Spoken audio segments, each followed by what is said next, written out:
ಸರ್ಕಾರವನ್ನ ರಚನೆ ಮಾಡುವುದಕ್ಕೆ ವಿಜಯ್ ಅವರಿಗೆ 3 ಆಯ್ಕೆಗಳಿದ್ದಾವೆ. ಮೈತ್ರಿ ಮಾಡಿಕೊಳ್ಳೋದು ಟಿವಿಕೆ ದಳಪತಿಗೆ ಅನಿವಾರ್ಯ, ಮೈತ್ರಿ ಮಾಡಿಕೊಳ್ಳಲೇಬೇಕು. ಆದ್ರೆ ಸಣ್ಣ ಪುಟ್ಟ ಪಕ್ಷಗಳ ಜೊತೆ ಮೈತ್ರಿ ಮಾಡ್ಕೊಳ್ತಾರಾ ಅಥವಾ ದೊಡ್ಡವರ ಜೊತೆಗೆ ಮೈತ್ರಿ ಮಾಡ್ಕೊಳ್ತಾರಾ?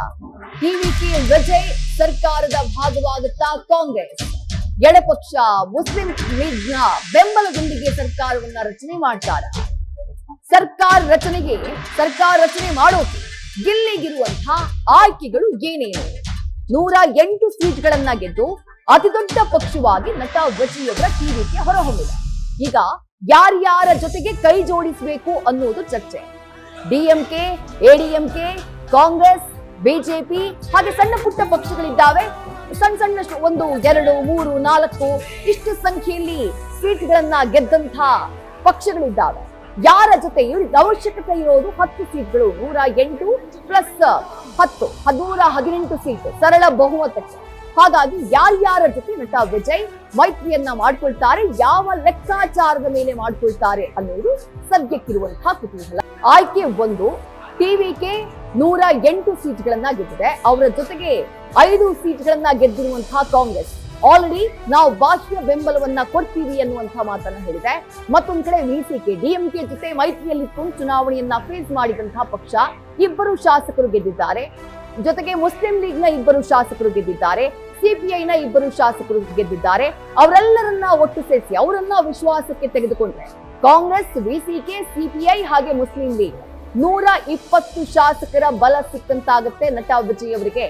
ಸರ್ಕಾರವನ್ನ ರಚನೆ ಮಾಡುವುದಕ್ಕೆ ಯಾವುದೇ ಆತಂಕ ಇಲ್ಲ. ಎರಡನೇ ಆಯ್ಕೆ ಏನು? ನಟ ವಿಜಯ್ ಅವರ ಮುಂದಿರುವಂತಹ ಎರಡನೇ ಆಯ್ಕೆ ಟಿವಿಕೆಯ 108 ಶಾಸಕರು, ಅದರ ಜೊತೆಗೆ ವಿಸಿಕೆಯ 2 ಶಾಸಕರು, ಮುಸ್ಲಿಂ ಲೀಗ್ನ 2 ಶಾಸಕರು, ಸಿಪಿಐನ 2 ಶಾಸಕರು, ಸಿಪಿಐಎಂನ 2 ಶಾಸಕರು, ಹಾಗೆಯೇ ಡಿಎಂಡಿಕೆ ನಟ ವಿಜಯಕಾಂತ್ ಅವರ ಪಕ್ಷ, ಆ ಪಕ್ಷದಿಂದ ಈ ಬಾರಿ ಗೆದ್ದಿರೋದು ಒಬ್ರು ಮಾತ್ರ ಅವರು. ಹಾಗೆಯೇ ಮತ್ತೊಂದು ಪಕ್ಷ ಇದೆ ಎಎಂಎಂಕೆ ಎಂಎನ್ಕೆಜೆಡ್, ಆ ಪಕ್ಷದಿಂದ ಒಬ್ಬ ಶಾಸಕ ಗೆದ್ದಿದ್ದಾನೆ. ಅವರೆಲ್ಲರೂ ಒಟ್ಟು ಸೇರಿದ್ರು ಕೂಡ 120 ಶಾಸಕರಾಗಿರ್ತಾರೆ. ಸರ್ಕಾರ ರಚನೆಗೆ ಯಾವುದೇ ರೀತಿಯಾದಂತಹ ಆತಂಕ ಇಲ್ಲ. ಮೂರನೇ ಆಯ್ಕೆ ಏನು? ಟಿವಿಕೆಯ 108 ಶಾಸಕರು ಹಾಗೆ ಎಡಿಎಂಕೆಯ 47 ಶಾಸಕರು ಒಟ್ಟು ಸೇರಿದ್ರೆ ಭರ್ಜರಿ ಬಹುಮತ ನಟ ವಿಜಯ್ ಅವರಿಗೆ. 155 ಶಾಸಕರ ಬಲ ಸಿಗುತ್ತೆ ನಟ ವಿಜಯ್ ಅವರಿಗೆ.